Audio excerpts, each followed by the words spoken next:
Picture a silent undersea empire, where colossal robotic claws piloted from Beijing scrape the ocean floor for glittering nodules packed with rare earth elements REEs, the secret sauce of global tech dominance. In 2025, as electric vehicles hum toward ubiquity and AI battles rage, China's deep grip on seabed resources is unjust a mining story the fulcrum of a tech war reshaping superpowers. With 5 International Seabed Authority (ESA) contracts under its belt, the first ever approved environmental impact statement for deep-sea ops, and export bans throttling rivals, Beijing wields REEs like a geopolitical scepter.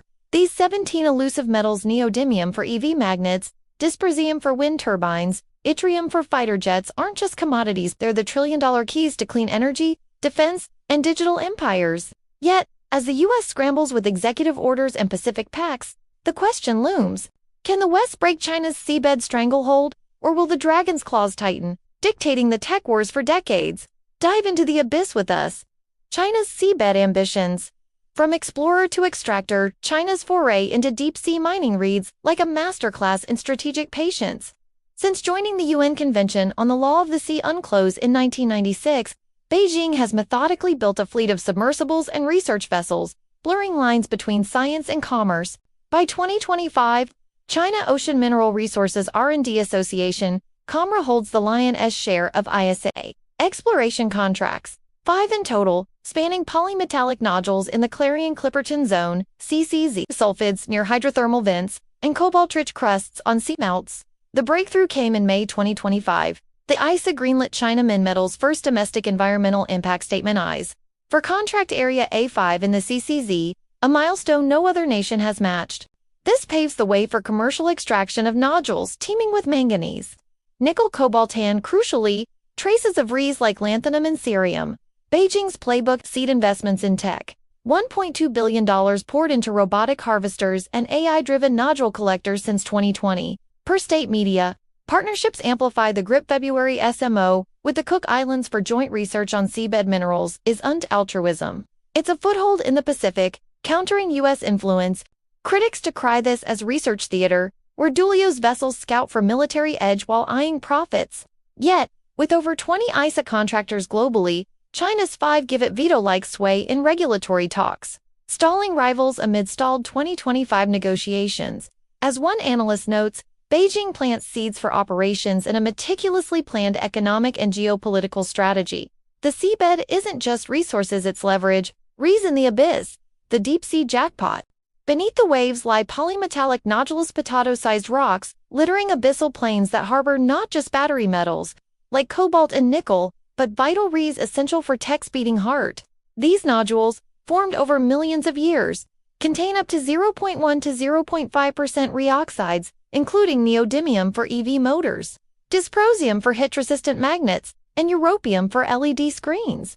The CCZ alone, a 4.5 million square kilometer expanse, could yield 21 billion tons of nodules, enough REEs to meet global demand for decades, valued at trillions. Why the frenzy? Land-based remining is a mess. China's Bayan Obo dominates 69% of production, but environmental scars and export curbs. April 2025 bans on 7 heavy REEs have spiked prices 40%. Seabed REEs promise purity, less radioactive thorium than terrestrial ores, and abundance. Projections show deep-sea ops supplying 15% of global RE needs by late 2025. For tech wars, this is dynamite. A single F-35 jet needs 920 pounds of REEs, a wind farm, thousands of tons. China's grip: it processes 90% of global REEs into magnets, choking US EVs. Tesla halted lines in Q2 2025 in defense. Missile shortages: Beijing's tech, the Qianlong 3 AUV, deployed in 2025 trials, vacuums nodules with precision, minimizing plumes. Yet, nodules' dark oxygen production via electrochemical reactions hints at untapped biotech, but mining risks snuffing it out. The jackpot's real. Seabed REEs could flip supply chains, but China's claws ensure it extracts first. Geopolitical tech wars. Claws versus carriers. China's seabed surge ignites a shadow war, where REEs are the ammo in broader tech battles.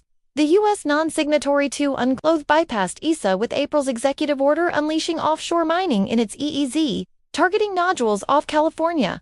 NOAA's 2025 rules fast-track permits, with the metals company TMC applying for commercial recovery proxied through Nauru, Washington's August pact with the Cook Islands, a direct repost to Beijing's February MO, securing U.S. access to Pacific nodules amid great power competition. Allies pile on. Japan's JOGMEC and South Korea's KIGAM hold ESA contracts, but lag China's tech, for example. No EIS approvals. The EU, torn between green goals and ecology, backs a moratorium but invests €150 million in Seabed REEs. India eyes Indian Ocean crusts via BRICS, hedging China's Himalayan rays. The stakes, redominance equals tech supremacy. China's 2025 curbs idled U.S. factories, spiking NdPr prices 50% a wake-up call. Per CSIS, Pentagon reports, 80% of U.S. REEs come from China-processed ores. Vulnerable to embargoes like 2010's Japan squeeze, Seabed REEs could diversify, but ESA gridlock fueled by China's veto power delays all but Beijing's ops. As Rand warns, without processing hubs, even us nodules feed China's refineries. The war's front, not carriers, but crawlers on the seafloor. Supply chain stranglehold. From nodules to neodymium, China's genius lies in the full chain. Mining nodules yields raw REEs, but Beijing's 90% processing monopoly turns them into magnet sati, 5% of global output. In 2025, COMRAS-CCZ trials extracted 500 kilograms of nodules, yielding 0.2% reconcentrates enough for 1,000 EV motors. This vertical integration state firms like Minmetals owning mines to factories crushes competitors. U.S. MP materials ships or to China despite tariffs. Tech ripple Huawei's 5G gear and BYD's EVs thrive on domestic REEs, while Apple and Tesla face shortages Q3 2025, iPhone delays cost billions. Defense. China's J-2O jets embed seabed-sourced REEs, outpacing US F-35s hampered by bans. Beijing's dual circulation strategies self-reliance plus exports ensures surplus for Belt and Road allies, like Pakistan's Gwadar port rehab. Environmental shadows and future fault lines, the claws cast long shadows. Sediment plumes from nodule harvesting could smother CCZ biodiversity unique species producing dark oxygen via nodules. China's eyes nods to mitigation, but 38 nations led by France demand moratoriums.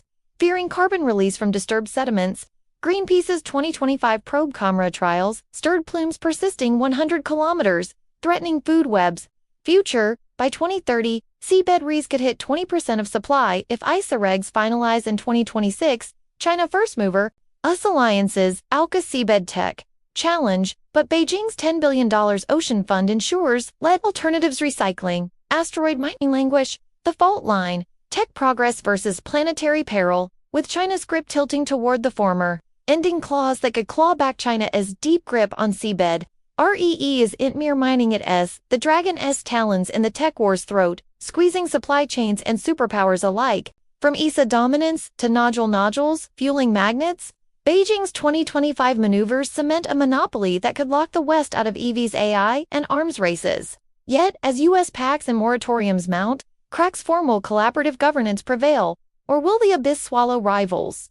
The sea's whisper of empires built on elements.